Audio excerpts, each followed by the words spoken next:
Now entrepreneurs have a lot of mentors, a lot of knowledge which they can gain out of, a lot of money which they can access, a lot of support.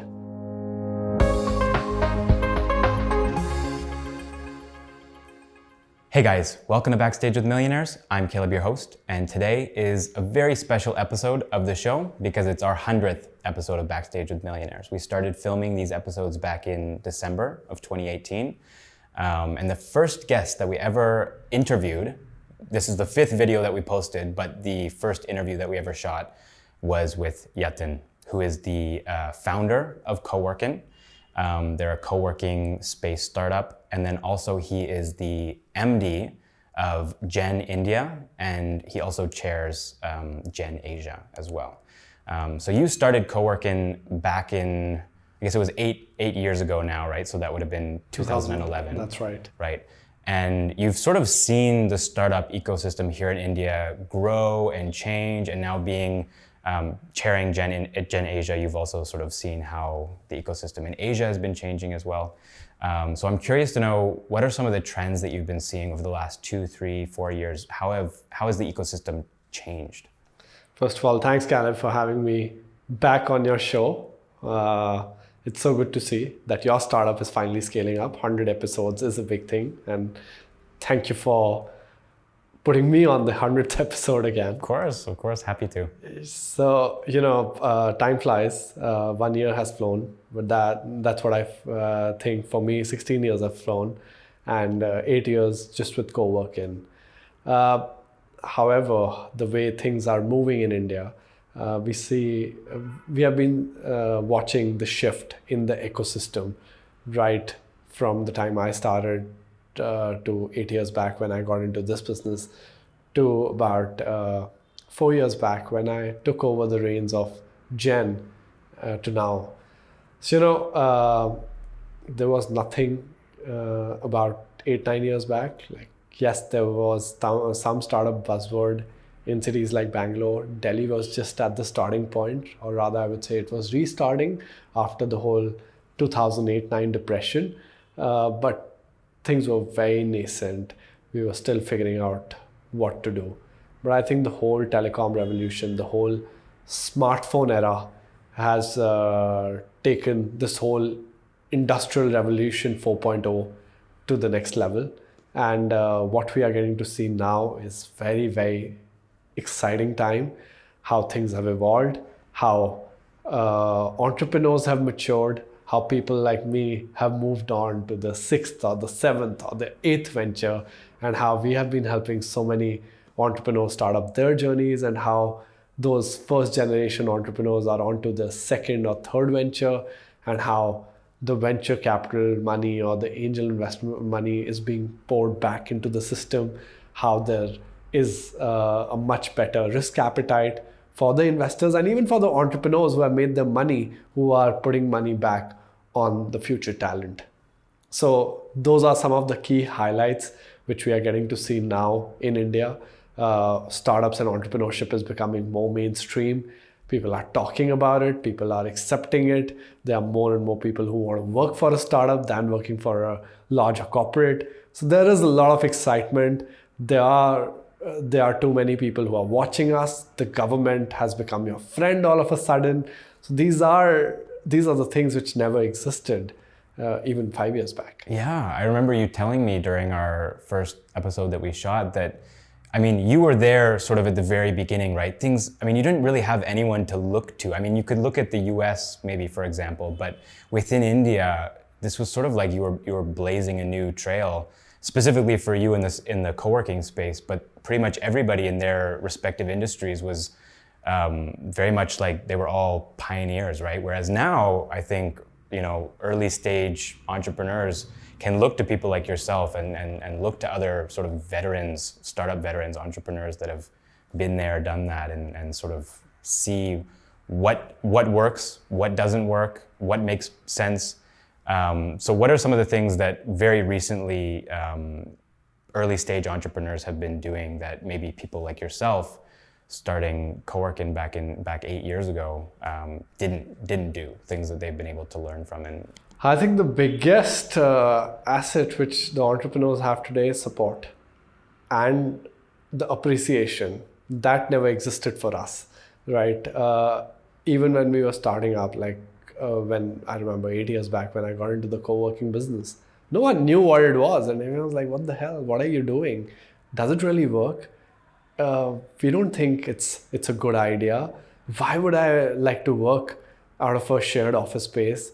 What are the kind of facilities what you get over there?" And what we would tell people was that it wasn't just an office space, guys. It's the support of other entrepreneurs. It's the support of the stakeholders who are possibly involved in your business. You need all of them, and these spaces capture them very well, right? Today, here you are. Look at it. One of the biggest VCs of the country. I visited them about 5 years back when they were getting aggressive with their investments. They still didn't have their billion-dollar exits, but they had made all the investments in place, and they were figuring out how to get into the grassroots entrepreneurship support work. And now, see, they have a full launch pad. You're talking about Excel, right? I'm talking about Excel, right? So that's the biggest validation, how everyone is now trying to support the ecosystem in whatever way they could. Yeah. So the acceptability which has come in is very, very important. As part of that, now entrepreneurs have a lot of mentors, a lot of knowledge which they can gain out of, a lot of money which they can access, a lot of support. Definitely lots of support for early stage entrepreneurs that people like yourself didn't have back in the day. But at the same time, I was talking to someone on the show a couple of weeks back about how there is sort of this pitfall that some entrepreneurs are falling into where they're actually building their startup and their product or their service or whatever it is that they're building for the investor. Because, I mean, funds are so widely available now, and it actually, for a lot of these startups, they're probably not going to start actually making substantial amounts of money from their customers until a couple of years down the road, right? So the people that are financing their ventures are the investors. So it's kind of like you get into this way of thinking where you're sort of building it more for the investor to impress them and focusing less on the customer, right? So what are some of these, again, bringing it back to trends, things that maybe you've seen that if anyone's watching this video right now is like an early stage entrepreneur, what would you caution them to avoid doing, or things that maybe mistakes that other people are making that you would say, try not to do that same thing? So very valid concern, what you brought up, Caleb, as we are getting to see. When money is being poured in, or when you have money available, more and more people try to access it. But what entrepreneurs forget is, are you there to solve a problem, or are you there just to earn money? Money is important, right? That's the reason you become an entrepreneur. But I think an entrepreneur's success comes from the idea which they are executing and the problem which they are solving. And if it's a problem which they are solving at a scale, the volume of problem or the impact of that problem measures your success. However, I feel that somewhere entrepreneurs are forgetting their core ethos. For them, it has become fashionable to raise money, and the more money you raise, the more popularity you gain, which is kind of unfortunate. It's very true. I think there's a lot of headlines when you look up startup news. It's all about the funds, right? Right. Series A, this much money, wow, right? Yeah. And then the name of the founders and the name of the startup come after that. Yeah. But I feel we have to get back to the fundamentals. We have to get back into the core values. Eventually, when you are raising money, whatever the money is, someone is answerable for that money, right? And someone has to justify that return. Now, it depends what is your source of money. Is it the angel money, the VC money, institutional investor money, or is it your friends and family who have put in the money? Or is it your own money? Think of it from that point of view. Whatever that money is, it needs to be returned. It can't be like just burnt. So I feel more and more entrepreneurs now need to realize that first, You will get money if you're solving the problem, but make sure your numbers are right. And it's not cool to burn money. It takes a lot of time and it's someone's hard-earned money, which is coming to you with a lot of hope. If you think your idea can generate a 10x value, then yes, you go to a VC and raise that money. But have that confidence and have that validation in place that yes, you can generate that return. If not, then just set up a business, guys. It's totally okay to build a real business. It's totally okay to make it profitable. Actually, it's more and more important, because if you'll build a profitable business, a lot of people will get supported. But if you keep suffering a loss, it does have an impact. If not now, maybe sometime in the future. And we have seen that. We have seen the failures. We have seen what happens. It's not an old news what happened with WeWork, what we are getting to see, right? Now it can be quoted everywhere. We could see that pitfall, right? We could see it coming, but everyone was neglecting it. I think it's a wake-up call for the entire ecosystem. So whatever you do, make sure you know what you are doing. Make sure what is the value it is generating. Make sure you don't have to spend a lot of dollars out of your pocket to service the customer. And if you do, make sure that you are trying to cut down that loss at the earliest. Definitely. I couldn't agree more. You had mentioned WeWork, and I think that's an interesting topic that maybe we can explore, because you have this co-working startup. How is that? I mean, it's maybe possibly too early to say at this point, but how do you predict that will affect this co-working industry here in India? When something like this happens, it plays with the emotions and mindsets of a lot of people, especially the investors, right? So there are a lot of people who made WeWork their role model as a business model, right? Whereas it was a flawed model, according to me. So, because again, when we talk about the fundamentals weren't right. The unit values weren't right. You're trying to put in a unit value based on the future rentals, which is absolutely not right. Eventually, everything boils down to the unit price of your product. What is the cost of that product? What is the cost of servicing that product? And what should be the end user price? If you can determine that, and that end user is willing to pay you a premium on top of your costs, that would determine your profits. But if your costs are 3x of your revenue, then definitely the business model is flawed in itself, right? And if you're trying to justify it by some ancillary services, that justification or that validation would take a lot of time. I think it's very unfortunate what happened with WeWork. They've built a beautiful product, but unfortunately it was too expensive, and the cost of service was way too high.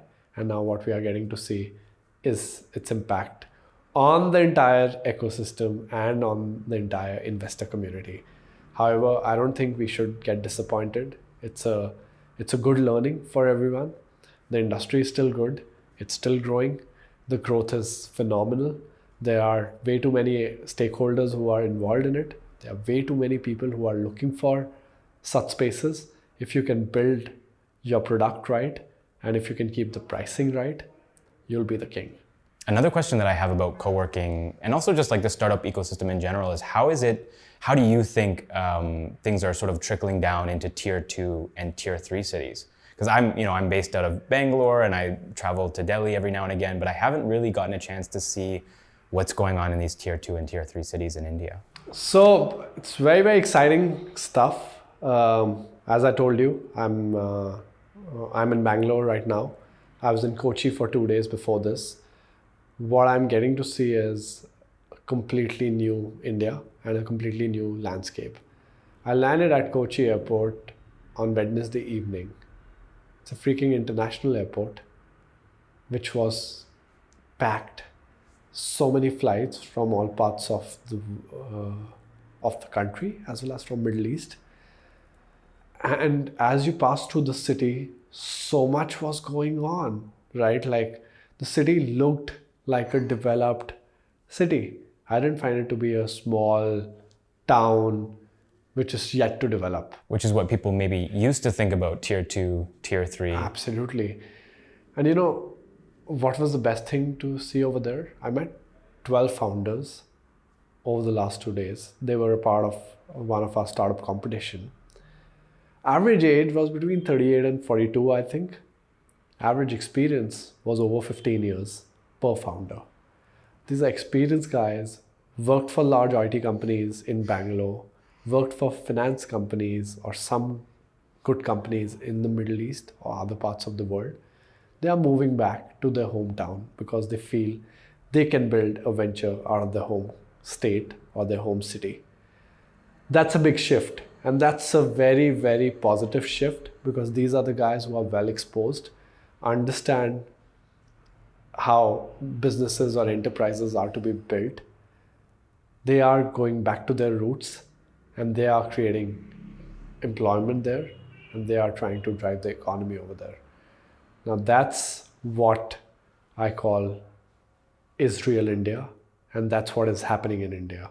So as we try to segregate between the India and Bharat, or Startup India or Startup Bharat, this is real Bharat, and they are surely the new India. And I think also, I mean, there's entrepreneurs who are sort of moving out into tier 2 and tier 3 cities, but there are also entrepreneurs now who see opportunities even abroad, right? Where people are leaving to start up in Dubai or start up in Singapore or some of these other countries as well, right?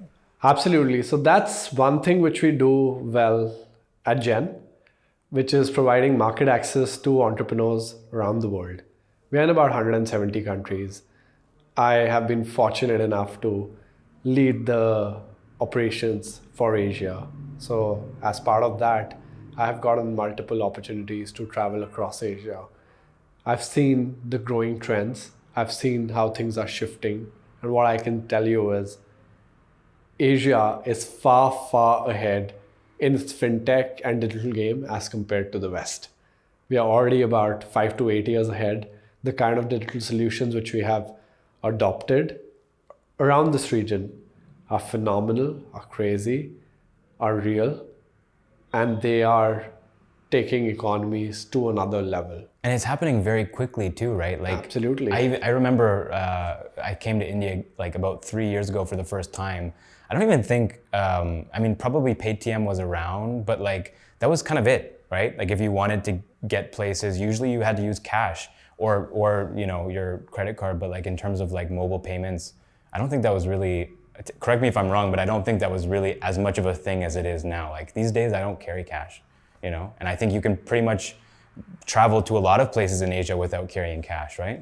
Absolutely. So I think for us, the major shift happened post demonetization, which was 3 years back in November, where all of a sudden we were forced to use formal banking channels, and the most convenient and the easiest was the mobile payment option, right? Because for petty payments where you actually needed cash, you could do it all digitally, store all the money on a digital wallet and keep paying.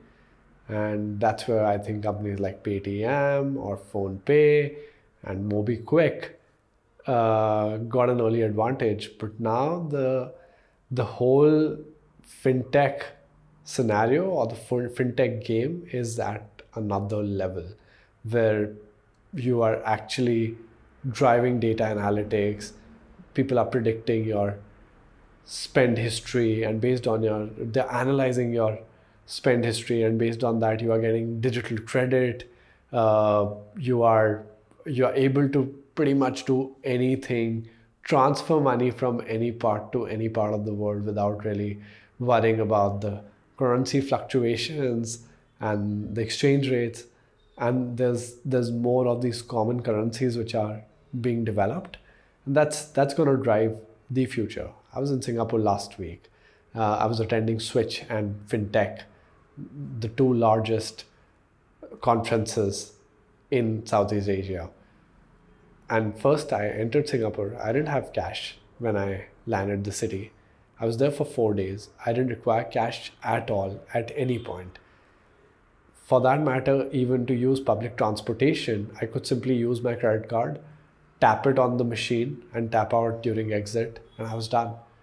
You know, now you don't even have to worry about buying a public transportation card, refilling it, and then using it at all times. You have a card that works everywhere. You're trying to order coffee, tap the card. You're ordering food, tap the card. You're shopping, tap the card. You're in a cab, tap the card. So this tap and go is really making us go places, and that's what digital nomads like us are doing. Traveling around the world, traveling around Asia, learning about new cultures, learning about new economies, and opening up our businesses to these new markets. And that's going to be the future of entrepreneurship. And that's going to bring world even more closer. And that, I think, will allow more and more entrepreneurs to flourish and do phenomenally well and sustain and scale their ventures beyond their home markets. Definitely, things are changing quickly. And even I'm sure in the next 5-10 years, there's going to be huge shifts both in India and then also across Asia. So definitely looking forward to that. And as a Canadian, people always ask me, why don't you go back to Canada? And I'm like, well, action is there. Things are happening here. Like, this is Asia. Like, you know, Canada is off in the middle of, I mean, there's things that are happening there too, but it's very exciting to live in Asia. So, and in India. I think it's the mobility, which is affordable now, be it the planes, be it the cabs, the phone plans, be it data, and be it food. Definitely. Today, wherever you travel, the biggest concern was I was unknown to the food, right? So I wouldn't know what will I get to eat. And as a result of that, I may not risk myself to go to explore these new places. But today, your smartphone has all the details, has access, and the food gets delivered to you at your doorstep, no matter where you are. And that's something that is super normal over here now. But even, you know, it's been a little while since I lived in Canada, but I think I know of one app, there's maybe more that are popping up now. Skip the Dishes was one that I know a couple of months back was pretty popular, but like, I don't think it's as prevalent as it is over here, right? Yeah, everything is on your phone all now. The kitchens are delivering to you, right? Yeah. You need a dosa sitting in Bangalore, the best dosa, it'll be with you in 10 minutes. It's usually it's about, for the average, you know, millennial or even people that are older, it's like one meal a day typically is on one of these apps, right? Exactly. Zomato or Swiggy or You know, Fresh Menu. Yeah. So very exciting times. Very exciting times, driving the future. Let's see what it brings to us. Let's see. So if you want to know more about Yatin, or you want to know more about his startup, CoworkIn, I'll be leaving a couple of links down below in the description of this video. You can go check those out. Also, if you have any good questions for him, feel free to leave those in the comments. And potentially, if there's a couple of really good ones, then I might just shoot Yatin a message and have him come back and respond to the best ones, if there's some really, really good ones. And also, if you know of anybody that you think would be interested in watching this video, someone who wants to learn about the startup ecosystem here in India or in Asia, would love it if you could share it with them. Thanks so much for watching the 100th episode of Backstage with Millionaires. And thank you so much, Yatin, for coming on the show and taking the time. Thank you so much. Yeah, really appreciate it. My pleasure. Yeah. Okay. Wow. There we go. 100. That's a big number. If you had told me back in December 2018 that we'd reached this point, I would probably, I might believe you, but I also would have a hard time picturing it. And to think that it's happening in Axel Launchpad as well in Bangalore, right? Imagine, what are the odds? Yeah, it's crazy.